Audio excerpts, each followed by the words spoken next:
up, Anime Pasadena? Let me hear you make some noise. All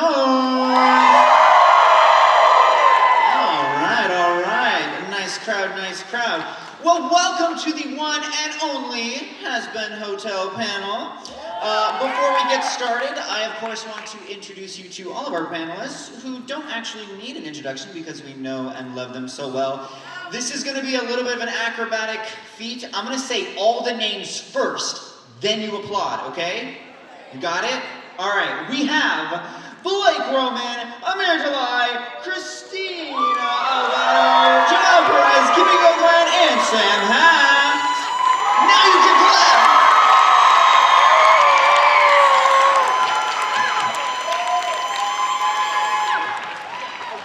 You guys failed the test, by the way. Completely disregarded the rules. All right, so how are you guys doing? So good. Very nice, very nice. It's nice to be in a theater. Yeah. Indeed. I want to make everyone here aware, this should be obvious, but you are obviously entering a spoiler zone for all of season 1, just so you know. So if you haven't watched the show for some weird reason, and you don't want it spoiled, you're in the wrong place. I just felt like I needed to let you guys know that. Also, there may be time for audience questions towards the end, so if you have a question, write it down on your phone now so you don't forget. So when that time comes, got it. I want to start off with a question for everyone, and we can start with Blake, and we'll go down the line here. Yes. Where were you? Yeah? Where were you, and what did you think about... Let me rephrase my question. Where were you when you heard about booking at HAZBIN Hotel? Sorry. You're good. We had too much coffee. Where were you when you heard about HAZBIN Hotel and you got the script, and what were your initial thoughts? I mean, I auditioned for it. The first time I heard about it was when I auditioned for it. Okay. And so they sent out a breakdown of, a bunch of, to me, I got the male and non-binary characters. And there was Lucifer, and it was Angel, and it was, Serpentious, and, a bunch of others. And I got to pick, like, okay, which ones do I want to submit for? And so Angel and Serpentious were the most interesting to me, and that I felt like, okay, let me do those. And reading the script for it was just fucking hilarious. Especially Angel, I remember one of the first lines is all right, listen up, you flat-chested hoe. If you want me to stay in your hotel, I will need at least 2 bidets. And I was just like, what the hell is this? So my initial reaction was just like, oh my god, this is funny, and this also, there was a lot in the script that just said to me it had a lot of heart to it. So I was excited to submit for it. I love it. Amir, how about you? I got an email that said audition for this role that's like Bert Healy, and I was like, oh, I played Bert Healy, and then I did, and I had no sense of what the show was, didn't care. I was like, all right, it's a thing. I don't know what this is. I'll just do it, and then if I get it, then I'll care. Right. What a healthy mentality to have. I love that. I mean, you kind of have to, otherwise you go insane, right? Yeah. Exactly. Right. Yeah. You face a lot of rejection. Yeah, we auditioned for a lot of stuff. And I do remember with this one, when I read it, similar to what Blake said, I was like, what is this? And also, I remember clocking, being like, I do hope I book that, whatever it is, after I audition for it. Because again, we're auditioning for so much animation, week to week. And so you see something, you audition, you send it off, you don't think about it again. But this one I remember being like, I hope I get that, which is pretty cool that I got it. I actually stumbled upon the pilot of HAZBIN Hotel in 2020. Oh, peak pandemic, just spiraling, and through the haze of marijuana in my apartment, the YouTube algorithm brought HAZBIN Hotel, the pilot, to me, and it was just religious trauma and musical theater. So sign me up. And I I watched the show and it was so good. It was so, I was just like so moved by it. I thought it was so creative. I thought that animation style was so exciting, and I'd never seen something like it before. So, and animation is something I've always wanted to get into, but I'd never had the opportunity. Something I'd auditioned for a lot, but it never came my way. I live in New York City, and so the animation industry isn't like super huge there. And then I had an opportunity. My friend Andrew Butler, who's a composer, wrote the song Ballad of Stryker that's on Hell of a Boss, and he hired me to sing the tenor part. And he reached out to me like, hey man, I'm doing this show, it's called Hell of a Boss. I don't know if you've heard of it. I was like, Hell of a Boss? Hell yeah, I want to do it. That'd be so great. And so I did that gig, and it went really well. And then after that session, they were like, you should audition for HAZBIN. And at the time, I was actually doing a musical with Krystina. We were doing a production of Mystic Pizza at Agunquit Playhouse in Agunquit, Maine. And I was like, hey Krystina, you do a lot of cartoons, help me, coach me. So she coached me on the audition, and I read it, and I just fell in love because Valentino's so chaotic. I truly told him, I was like, be as crazy as possible. Yeah, be your most id self. So, and now I'm here. I think I might have been in my bathroom when my agent texted me, like, we really need to hear back from you about this offer we have for you for HAZBIN Hotel. And I was like in the midst of Baby Shark, and she's like, we really think it'd be good for you to step away from some children's programming and just like change the narrative a bit. And so I was like, I watched a bit of it and I was like, are you sure? Like, it was such a drastic change. And she's like, yes, we need to do this. And I saw the amount of views and I was like, okay, all right. But then I watched it and I don't know, it was just so fucking fun. And I saw Erica was attached to it, and I think she's so talented. And I was just like, oh, this is gonna be good. Anytime animators or people in animation hire Broadway people to do anything, I think they're really smart. Because we're so expressive with our voices in general, we have to reach the back of the house, and like we're so skilled to use our voice, especially if we're singing. So I'm like, oh, this is gonna be epic. So, yeah. I had been working with Viv, making songs for Hell of a Boss for about a year and a half, and the entire time I knew HAZBIN was kind of looming because A24 had optioned it, and I was just sort of waiting for them to start and waiting to see if maybe I would get a call or an email about it. And I was just like so anticipating it that when it finally happened and Viv was like, hey, you know, we're about to start HAZBIN, I'd be interested for you and Andrew to come aboard and do it. I had to kind of play it cool, and I was like, oh yeah, I mean, I think that would be pretty cool. I think, you know, I just feel like we creatively work pretty well together, so I think that's a pretty good decision. And then I called my wife. I was like, yeah, I got the call. Like I was so hyped. So I was very, very happy when that came in.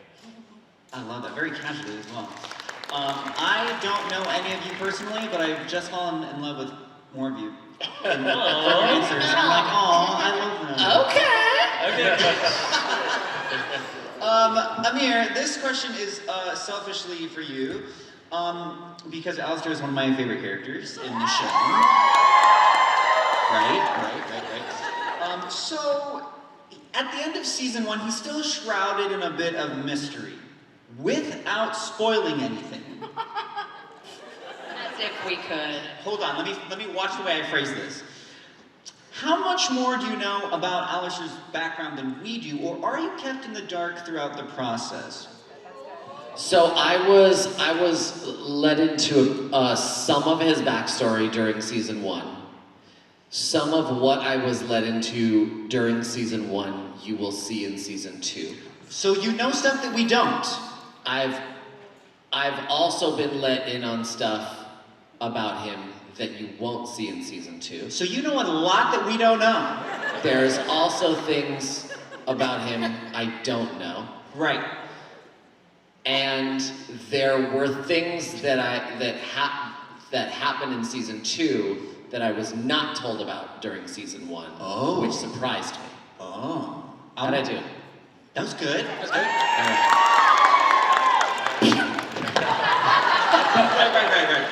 Whether or not I hand you a $50 bill later on and ask you a few more questions is beside the point. So, Wait, Amir, that was funny. Sam, I Physical have comedy. Sam, I have two mini questions for you, and then more of a meaty question, if you will. I think one of my first mini questions is, you've written so many of the songs for HAZBIN Hotel, if not all of them, correct? I've co-written every song for HAZBIN Hotel. A round of applause, please. I know Spotify Wrapped is about to come up, and I am sorry. Okay, second question. What was the first song you wrote in the series, and what was the last song? Ooh. Well, for season 1, we did a lot of it chronologically. The first song we started was More Than Anything. Yeah. Yes. It's so funny, by the way, since the show has come out, so many people have just walked up to me and diagnosed me with daddy issues. Right. And looking back at the music that I write, also on Hell of a Boss, You Will Be Okay, there are so much of the material I've written for both of these shows have to do with your relationship to a parent or as a parent that I didn't put together until after the show came out, and people were like, wow, you really have some stuff to work out. So More Than Anything was the first one that we started, although the first one that we finished was Poison. And the last one was the finale song because it had to have so many different pieces of different characters' musical identity, and we really needed to get to know everyone. And beyond that, we were also recording at the time that we were finishing the songs. So we would be recording, episode 1 while we were finishing the music for episode 6. So while we were doing it that way, we knew that we had the opportunity to finish the later songs chronologically later. So we got to save the finale for the end, which I felt was appropriate. Wow, I think that's rare chronological order these days. I'm actually impressed with that. Wow. Krystina, something about beautiful. You're beautiful as well. Krystina, Dad, stop drinking, Dad. Krystina, obviously everyone in the show has a unique voice and accent that they use. I want to know where the inspiration came from for Cherry Bomb's voice and accent. Yeah, the audition for Cherry Bomb, it said on the bottom, Australian accent. Okay, this is what I was curious. So, I was like, yeah, Viv wanted that, and I, every time we get an audition, sometimes you get a little character, and then you get a description, and I looked at her, and I was like, oh wow, I hear her in my voice. Sometimes you see them, and you just hear what it's gonna be. And I actually find that to be the best time for those auditions. You just go with your impulse, and then I like doing an Australian accent. Me and Joelle have spent many years as friends, just that's the accent we fuck around with each other using. I'm not actually Puerto Rican. Yeah. I'm actually Australian. Yeah, we have something to tell you. We're from Australia. Just say I'm Latino for work. Yeah, me and Joelle fuck around with that a lot, so it was in my bones a little bit. So yeah, I don't know, and I saw her as just this fucked up crazy girl, and I had not seen the pilot, and I purposely didn't go and watch it, because I was I don't want to get someone else's idea of an amazing character that exists already. I want to put my own spin on it without feeling do you know what I mean? So that's sort of how I approached her. And I also auditioned at that time for Nifty and Vaggie, and my Nifty audition, I went back and listened to, it was so bad. It was so bad. I missed the mark fully. I will never show it to you. I want to hear all of your auditions. Never. I love it. Blake, both Angel Dust and the work you put into the character have gotten so much love from the community and the fans. When you started working on HAZBIN Hotel, how did you think the show and your character were going to be received? Purposefully, when it comes to, I've said this a lot today, but when it comes to the work that you put into a project, I don't think it behooves you as an actor to expect or hope for there to be any sort of type of reaction. I mean, what you should aim for is to be satisfied with the work that you put into it. You know, did I do my best at that given time, or did I not? And then when it's out there, it's for everybody else to do with whatever they want. And it has been like so absolutely wonderful realizing just how much, you know, Angel, I know how much he means to me, seeing that that's, you know, reflected in the fandom as well has been like one of the best things about doing these cons is seeing the ways in which people, you know, feel their life is mirrored or feel less alone because of what seeing, you know, Angel's story and stuff like that, or just people who really love him because of the batshit stuff he says, you know, and so. You know, I wasn't hoping for anything. Obviously, I always just hope that it's a positive impact that the art, you know, can have on people's lives. And I mean, that's an understatement when it comes to the, you know, the impact that has been having on people's lives. You know, it's definitely changed our lives, and I'm happy that it's like changed the people who love the show's lives too. Wow. What about the Egg Boys? The Egg Boys. Oh man, I just think they need to get the message out that bank accounts are a scam created by the shadow government. You know, like more people need to know. I love the Egg Boys. I fucking love them. That was the real question. I was just nervous about asking it first, so I had to like layer it with something nice. No, I saw somebody at this was the first con that I saw somebody dressed up in like a full ass like That was amazing. egg, you know? Like, no, it was fucking great. I don't know if anybody watches Over the Garden Wall, but you know that episode? The episode where the one girl's like, I'm an egg, and the other girl's like, we all know. Like, she literally looked like her. I was like, damn, you really went out. Like, you went all out. You are an egg. Like, I love it. Joel, we're gonna move on to you. I have two questions for you. In the HAZBIN Hotel universe, there's definitely, I would say, more than one villain type of character, and I feel like I could classify Valentino as potentially one of them. No offense to you. Sure. Accurate. A lot of actors say playing the villain is the most fun. So the first question is, would you agree with that? And the second, a little follow-up question for that is, if you had to compare Valentino to a live-action villain, who would it be? Ooh, okay, interesting. Okay, number one, wait, what was the question? Question number playing a villain? Is playing a villain more fun? Oh, absolutely. I mean, it's so much fun. He's so, or rather like, when I auditioned for the show, all I got was the very first scene that you meet Valentino, and he's just sort of like tearing up his apartment because Angel Dust moved out, and he's just very like petulant and a baby and really funny. He has like all these great one-liners. I was like, great, this is such a fun, sassy, silly boy that I get to play. This is so great. And then we don't get the scripts until like the day before you record, and so I remember when we got to the 4th episode, I was like reading through the script, and I was like, okay, that's funny, and I was like, oh. And then he's like, oh, he goes into the dressing room, and now, oh, wow, this is really, okay, we're going there. And so, as an actor, it was actually kind of exciting. It was really cool to feel like, and to be encouraged as a performer to play the truth of the scene, and it's not being played down to, it's not being made light of. I think it's a cool shift in the season when I think the show really is not afraid to talk about real issues, and as an actor, that was a really fun challenge to play the truth and honesty of that moment, and you know, we did it, and then I went home, and then I put it away.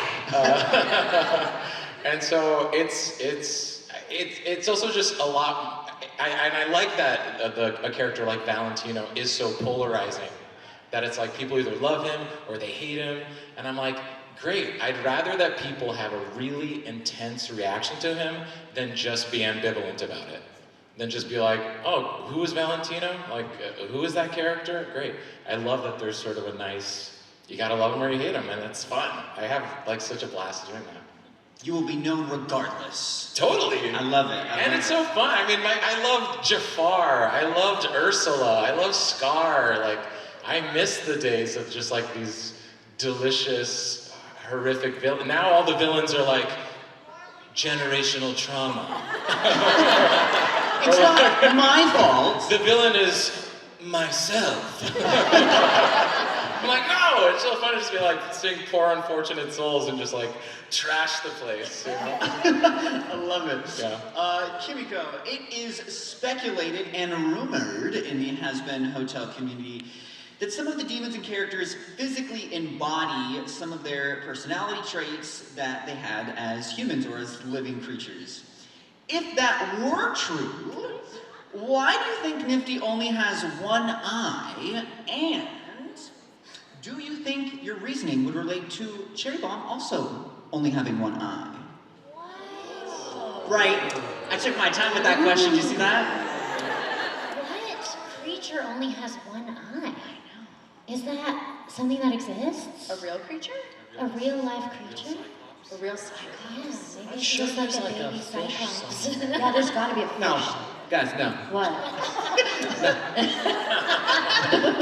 God, let us think. Yeah, I don't fucking know. That's fair. That's also a fair question. Yeah. But I think the deeper question is why would Nifty only have one eye? Like what's She got us stabbed in a previous life. oh Yeah. well shit. She only has one eye because of generational trauma. The true villain returns. Guys, season 2, episode 7 of Nifty's generational trauma. It's gonna be wild. Do you think the cockroaches ate it?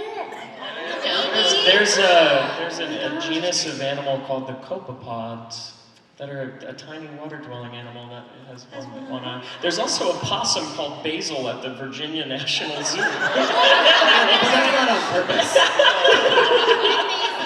Thank you, Blake. We'll Yes. brainstorm the real answer to that at another time. Sam, I want to pop back to you for a second. For the music of HAZBIN Hotel, is there a timeline, like per song, or was there like a grand timeline of like all the songs have to be done by this date? How does that work? Man. So for season 1, I think we didn't like. I think when we were doing season 1, we didn't realize when we started like what the timeline was. We were like, oh, cool. Like Andrew and I, who were mainly collaborating over Zoom for much of season 1, because Andrew's in New York. And we were like, oh, yeah, cool, here's a fun idea. Oh, you want to get back together next week? And then I remember us getting an email and being like, oh, we should get all of these done in the next like 10 weeks. And that was really what it was. It was around 10 weeks for all 16 songs. Yeah. It was very intense. And I really do credit that with like honing our abilities as songwriters too. Because something that I've talked a lot to people who stop by the table is the idea of inspiration has like completely gone out the window for me. There's no longer any idea of like, let me take a walk around the neighborhood and see if inspiration strikes. There's none of that. It's really just Andrew and I like aggressively improving at each other until one of us has an idea where we're like, we're like, oh yeah, I think Alastor would sing that way. And so much of it just became play-based improv that we were like committing to immediately and not trying to edit ourselves while we were writing. We would try to like write as much of a song as we could before we even second-guessed a word in that song, because we were like, if we put on the editing cap, we're never gonna get this song done, and we have a timeline. And it really honed our abilities to get songs done fast and to not have to wait for like, I wonder when life is gonna just hand me an idea. There was just none of that. Follow-up question, when do you sleep? When do you sleep? When do I sleep? Oh my God, not enough. Right. Because also I've got a 5-year-old too, who wakes me up first thing in the morning and is like, Dad, I want chocolate milk. So. I love it. Yeah. So we've gotten to my favorite part of this panel, where I get to stroke everyone's egos and run our panelists' resumes so that they don't have to. This will pertain to the next question. I just want to give everybody some context of these amazing people. Blake, a few years ago, you made your Broadway debut in the show Harmony. Is that correct? Clap for the man, please. Hey, that's cool. Thanks, man. Amir, while not having any Broadway credits that I know of, I don't think, your IMDb page is insane. Amir is the hardest working man in Hollywood. Insane. It's wild. I have The Circle, wait, hold on, I lost my place. The So Long, Legally Blonde 2, What to Expect When You're Expecting, and endless others. LA to Vegas. LA Vegas, so good. One season. Good season. Good season though. It was a good season. How I Met Your Mother. Just, it's endless, so go look it up.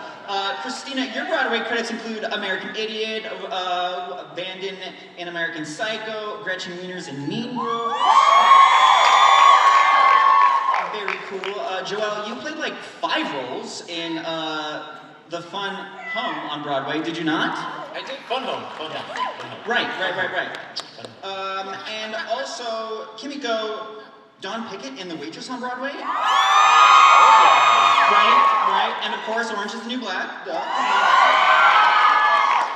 Sam, you also write music for Hell of the Boss and also do a lot of voice acting. You moonlight, is this, right? I have done some voice acting. Right, in franchises like Pokemon. That is true. And also Trolls. Yes. So, for our last question before we get to our Q&A over here, I want to go down the line, and we'll start with Blake again.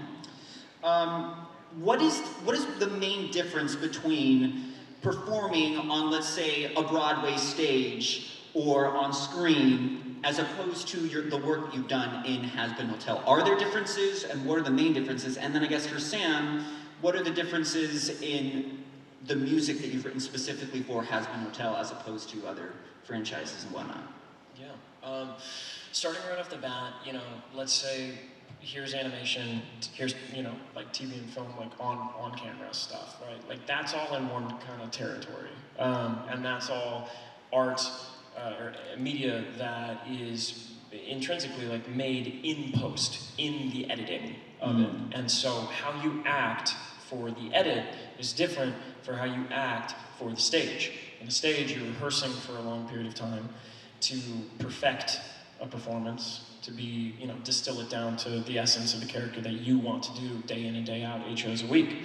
In TV and film and animation, you're trying to give the director as much varied takes as possible, so that when it comes to editing, dependent upon the other takes that they have and how they've edited the scene up until that point, they're like, cool, let's take the B take because I think that will flow better in the line of the scene. So that's the biggest consideration, in terms of like variance from form, different forms. So for me, it was a learning experience, Right. because I had only done theater, and it's really fun because I'm like, I get to be there and say like, oh, okay, I'm gonna do my A take like one way, and then B take, I'm gonna just like fucking wing it, like, like let me just see what comes to my mind. But it's cool, you have to get very versed in trusting, your own spontaneity and improv. That's why improv for TV and film specifically, for everything is so important, but TV and film, at least in animation, it's like very beneficial to just trust your improv gut. Very nice. Amir? A very similar answer for me. Like you, the biggest difference, the most valuable thing you can do as a voiceover artist is be able to make wildly different, strong choices to give the directors and editors the opportunity to create something in the edit, as Blake was talking about. And so when you're doing a movie or a TV show, it's so important to sort of be present with your scene partners. But when you're doing voiceover, it's really about like, okay, what's a different, incredibly deep choice, incredibly wild choice, incredibly interesting choice, so that they can cobble together what they find is going to be the most interesting edit. For me, I think the biggest difference that I found that I love and why I love both mediums, stage and voice acting, is that you have preparation time on stage that you absolutely do not have with voice acting. When you're doing a Broadway show, you're preparing for weeks on end and learning your lines and feeling it, and every night it changes and you get to try it again the next day. With voiceover, you get your episode the night before you read it, you try to figure it out as quickly as possible, you go in and you just do it, and then you're done and you see it 2 years later. And you're like, oh yeah, like, and so that is the biggest difference for me, and it makes you make bold choices because you're like, I have one shot at this. So throw away all that ego stuff of like, I gotta think about, what is it? Just do it. And it feels really freeing in the booth because you have no choice but to just make a choice, which I love. For me, the biggest difference is like because Broadway is one version of performing on stage, yet as a working actor, it's very few and far between that you actually perform in a Broadway show. So you spend your time doing off-Broadway, regional theater, and kind of doing a bunch of different, I've done a ton of different shows. And what's wild is like even the amount of audience that's currently right here in this theater is probably the amount of audience that would be during the entire run of an off-Broadway show that I do, and I'd be like, that was the best performance of my life, and only like 300 people saw it. And so what's wild is like when you do a show like HAZBIN that has this like global reach, it's like, I've never been a part of something that so many people care about, that has such a wide reach, that is also so much more accessible than doing theater, where it's about location, who can afford to make a trip to New York City to come see this play. So even the fact that I've had like family members that have seen HAZBIN Hotel who've never seen me in a play because they live in Puerto Rico or they live in Florida, or like they can't afford a trip to go to my house. So the fact that like you're able to share your work with such a wide audience, for me that's the thing that's just been like blowing my mind, because that's all as an artist, that's all you want, is to make stuff that people respond to and that people care about. And for more people to have such a wide reach is just wild. I think with animation especially, it feels like a true collaboration when you're creating a character, because you're only giving life to a voice, you know? You're giving away so much of the creative process to like create a three-dimensional character to the creators.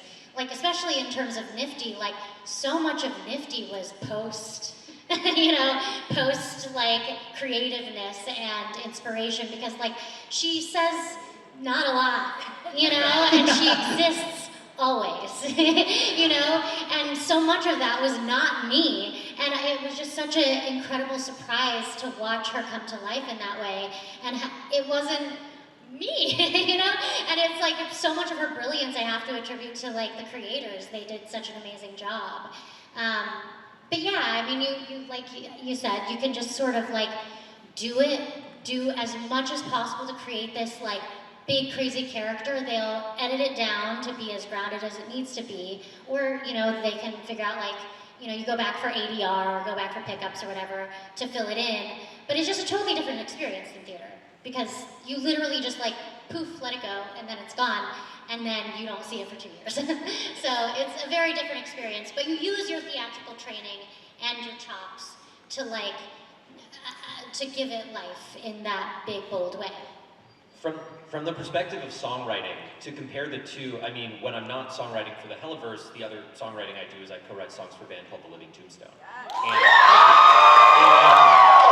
And there's obviously the difference in inspiration, as I mentioned earlier, about like just being able to kind of wait and take your time and wait until something strikes you when it comes to writing for The Living Tombstone. But a big part of it is also audience, in that for The Living Tombstone, we're very conscious that like it is going out to the audience, and like how do we want people to feel, how would we like people to relate to us, and what do we want them to glean from a song.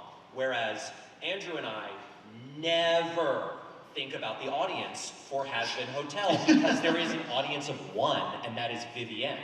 And because this is so creator driven, and we really see our jobs as like doing the best possible job in service to her auteur vision, it is always about like, what is this gonna make Vivienne think? What is this gonna make her feel? How is this going to reflect her ideas for who Valentino is? Like that kind of thing is always at the forefront, is the fact that this is such a creator driven property. I love that. So we're going to move on to some audience questions. I want to emphasize to all of my audience members this should go without saying, but obviously be as respectful as possible. Don't say or do anything weird, please. This reflects on me and it reflects on you. These are normal people. So, but when you do ask your question, say your name and then go ahead and ask your question. So go ahead. Sorry, I'm as short as Nifty. My name's Marissa. I met a few of you already. Hi. I was gonna ask, can each of you do an impression of your favorite character from the show, or even from Hell of a Boss? Of a different character? Yeah, a different character, like your favorite one. You were doing angels, weren't you? You were like, hey, I'm Angel Dust. Crack is expensive. Honestly, it's spot on. It's spot on. Spot on. If I close my eyes, I would think that's play. Yeah. He was doing that last night. It was just so fucking funny. I'm like, so good. Wait, I want to hear you do it, Krystina. Do what? Do the angel. I can't do angel dust. Try. Everybody do Angel. Okay, everyone do angel. Everyone's doing Okay. Angel. Crack is expensive. A+, no notes. We love it.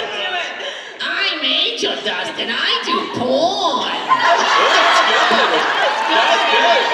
Don't encourage him. That was actually terrifyingly good. Kimiko? Wait, what did you say the other day? What up, nerd? Oh, what up, Ned? Yeah. What up, nerd? Whatever, nerd. Yeah. That was terrible. I love it. Oh God. Sam does great impressions of all of us. Yeah. Can I just say? Do like a Vox. When we get demos, I know. he's doing all of our voices and it's amazing. That is actually one of my favorite parts of the job, is I get to impersonate all these people when I do the demos. You know what? No, fuck this. You're doing all 5 of them. Yes, do it.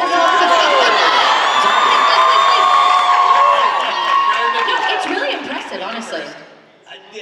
When I do Nifty stuff, I'm like, I just try to live up here in like a very breathy place, and like I end up sounding very much like a Muppet. Valentino, it depends on if it's like low or high. If it's high, it's kind of up here, or if it's low, I love that like low octave thing you do. For Cherry, it's just a lot of nari. It's just a lot of it and a lot of this and that. Alastor is, he kind of does the thing and he does the stuff when he does things up here. And, obviously, as we all know, hey, I'm Angel Dust over here. I love the extra burliness to your Angel Dust, actually. Yeah, he's from New York. Angel Dust is out of life. Wow. That was everything I needed. I will sleep well tonight. His body was made to be exploited. Thank you for your question. Next question, please. Would Angel Dust use Nifty as bait to get Valentino away from him? I think Val is very afraid of Nifty. Because Val is large, Val's tall, Nifty's tiny. It's just too little. It's gonna get into little crevices. I don't like it. I think Nifty's the actual. She's the threat. Yeah, she's the real threat. I think Angel probably would have used Nifty as bait pre-season 1, and then after season 1, he wants to take care of her. He wants to make sure she's out of danger, So yeah. He's I changed. would love to be taken God, care he just fell in love with you a little more. Oh yeah. Did you see it? Did you see it? Hey, does anyone want a paper airplane? Okay, just so we don't have any liability on our hands. The front is a little pointy, so just be careful. Must be good. Ooh,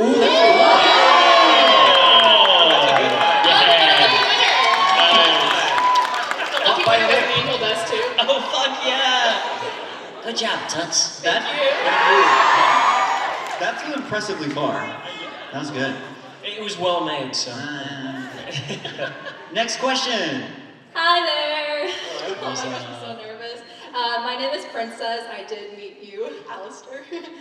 And my question is, has there been any lines that you improvised that stayed in the show, or do you mostly just stick to the script? All of these people improv so much. I have a lot of improv that's in the show that, like stuff. Oh, I know this. Joel probably has the most. They were given an 18+ warning when they It is an came in. 18+ warning, so there's stuff. They did a 5-minute So for 18+ warning. Episodes, I think it's episode 6 when we're in the nightclub, and there was just like in the script it was just like Valentino's in the VIP section talking. And so when we were doing the session, Viv was like, I actually don't think, like he's just kind of in the background. I don't even know if we're gonna animate it, just like have it. Like, okay, so just like make up stuff that I'm saying in the VIP room. She's like, yeah. So I was like, you're gorgeous. You're beautiful. Like, how many dicks can you suck? And I was just like, I'm not gonna use this. It's just like Walla in the background with, and then it was very prominently animated and featured, and I was like, oh my god. Do you want to know what's crazy? When I was doing research for this panel and like stalking all of you guys, I was like looking up YouTube clips, and literally that exact clip came up, and I was like, there's no way that was in the script. That was 100% improv, because there's just no way. It was so good. You're gorgeous. Well, in part because you would, if someone put that in a script, someone along the way would be like, no, you can't put that in the script. Right, I was like, somebody would have like not signed off on this, and it would not have made the final cut. I don't know, not for this show though. You all, I mean, my God, it's like you get your script and you're like, whoa. And even all the like Spanish that Valentino speaks was not in the script. That was something that kind of emerged from my first session when he's just like angry in his room, and then they were like, all right, we got that take. Can you just like, I don't know, improvise that he's angry, throwing stuff around, and I started saying stuff in Spanish. Because when I get mad, I say shit in Spanish. and then it was like, wait, that's cool. Like, actually, can you do more of that? We're like, okay. So I like put a little accent and started doing more Spanish, and then, so that very first day of recording for Valentino, there's like a pass of everything without an accent, and then a pass of everything with an accent, because I think it was just like, they weren't really sure what would stick, what wouldn't, and then later on, as we continued to record the season, they're like, cool, we're gonna stick with that direction. Like, let's make him expressly bilingual and pepper in some Spanish here and there. And that's on making a strong choice. Yeah. Dang. Yeah, I just made a choice, and they're like, cool, we like it. Let's keep going. Gracias, amorcito. Anybody else? The one that I remember most clearly, it was an improv, and I honestly, I can't remember if it was something that Richard was like, you should say this, or I made it up, but I blame you for this, you crazy bitch! That was definitely not in the script. I love it. So we have time for one more question. I apologize. It's just we all love them so much. I get it. So we're gonna do one more, and then we're gonna wrap this bad boy up. If there's anything you don't get to ask, though, come to our tables. We'll be there. Yes. Yeah. Please do. Last question. Hi guys, my name is Michelle, and I have met all of you. Yay. So my question is, what would be your dream Broadway role for yourself and for your character? Whoa. That's a great question. I feel like I should have said that question. People trying to make me look bad. I would. Can it be a musical that doesn't exist yet? Yes. I would love to play the lead in When Harry Met Sally. I think that would be a really awesome musical, actually. And I think a great role for Alastor would be Jafar. Also in Persian, so. It's a beefy question. Take your time. Stew on it. I think I would love to play Orpheus in Hades Town. But I think for Angel Dust, I think he would love to play Gypsy Rose Lee in Gypsy. Like, I think he would fucking love that. I love that. Going in the direction of what Amir said, like what hasn't been done yet, I want to play Selena in Selena the musical. Quintanilla, not Gomez. Quintanilla. If you don't know who that is, go Google her. Selena Google Quintanilla. it. Selena Quintanilla. And then as far as Cherry Bomb, I feel like Cherry Bomb would be, if anyone knows the Green Day musical American Idiot, actually made my partner debut on that, she would be a sick St. Jimmy, I think. Yeah. I was gonna make that suggestion if you didn't say it. I was like, she's an American Idiot. For sure. I personally would love to play George in Sunday in the Park with George. That's like a dream role. And then I think Valentino would probably, oh God, no. Well, kind of, he'd be Norma Desmond in Sunset Boulevard. With a I could break your heart. Dramatic. I think, I did, for me, I did the world premiere of this Flaming Lips musical called Yoshimi Battles the Pink Robots, and I played Yoshimi, and I think that would be like, you know, a dream role. I mean, I already did it, but like to do it like on a big scale, I think that'd be awesome. And I don't know, for Nifty, I sort of like envision her playing Little Red in Into the Woods, except in this like twisted version where she ends up eating the wolf. And then maybe becomes the giant. Yeah. I like that. Vibes. I don't have a character, but I would either Seymour or Orin Scrivello in Little Shop. I feel like would be, what a great show. Me too. You guys, one more round of applause for these incredible human beings. Thank you guys so much. Also, thank you Anime Pasadena for having us all here. We hope you have an incredible rest of your con. And also, if you didn't get to ask your question like Blake said, please go visit them at their respective booths. We love you guys. Thank you. Have a good con. Thank you.